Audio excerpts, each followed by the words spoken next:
পুলিশের জালে বাংলাদেশি জঙ্গি, কিন্তু তার নামে ভারতের ভোটার কার্ড, তাও আবার একটা নয়, দুটো ভোটার কার্ড। আর এটা শোনার পর নিশ্চয়ই আপনাদের মনেও এই প্রশ্নটাই ঘোরাফেরা করছে, এসব হলো কিভাবে? সাব শেখ বাংলাদেশি জঙ্গি, রাজশাহীর বাসিন্দা, আনসারুল্লাহ বাংলা টিমের সদস্য। সম্প্রতি কেরল থেকে জঙ্গি সাব শেখকে গ্রেফতার করে আসাম এসটিএফ। তার সম্পর্কে নানা চাঞ্চল্যকর তথ্য পেয়েছেন তদন্তকারীরা। যেমন তার দুটি ভোটার কার্ড, একটি মুর্শিদাবাদের হরিহরপাড়ার ঠিকানায় আর একটি নওদার ঠিকানায়।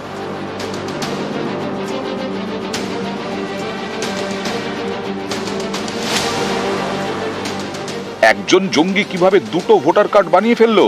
2019-এর নওদার বুথ লেভেল অফিসার ছিলেন শাহজাহান বিশ্বাস। তখন তিনি ভোটার তালিকায় নাম তোলার কাজ করতেন। শাহজাহানের দাবি, ভোটার কার্ডে নাম তোলার জন্য যা যা তথ্য লাগে সে সবই দিয়েছিল সাব শেখ।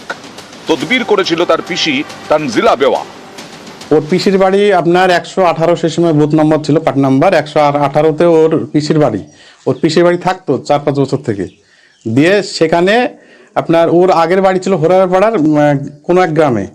সেখান থেকে বললো যে ডকুমেন্ট দিয়ে ও যা যা এগেনস্টে ভোট তুলতে যা যা এগেনস্টে ডকুমেন্ট লাগে সমস্ত দিয়েছিল।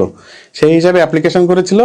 আমি অ্যাপ্লিকেশন পাঠিয়ে দিয়েছিলাম বিডিও অফিসে, সেইভাবে নাম উঠেছে।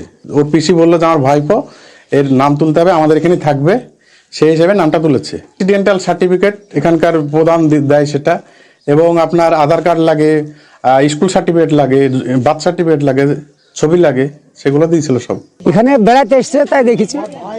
আত্মীয়র বাড়িতে? এটা ফুপু হয়।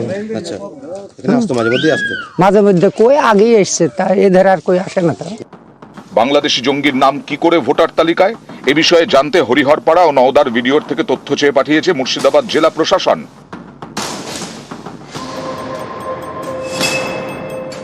পুলিশ জানতে পেরেছে 10 বছর আগে পশ্চিমবঙ্গে প্রথমবার ঢোকে মোহাম্মদ সাদ রাডি ওরফে সাব শেখ।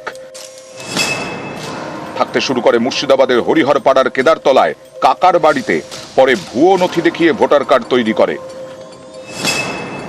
নওদায় পিসির বাড়ির ঠিকানা দেখিয়ে তৈরি করে ভোটার কার্ড।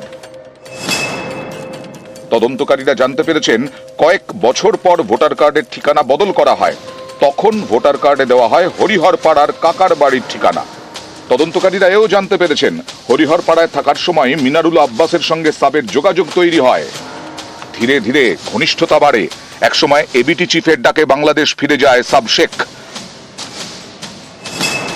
চলতি বছরের অক্টোবরে ফের ভারতে ঢোকে। মুর্শিদাবাদ থেকে আসাম হয়ে কেরলে চলে যায়। এই কেরল থেকেই কদিন আগে সাবকে গ্রেফতার করে আসাম এসটিএফ।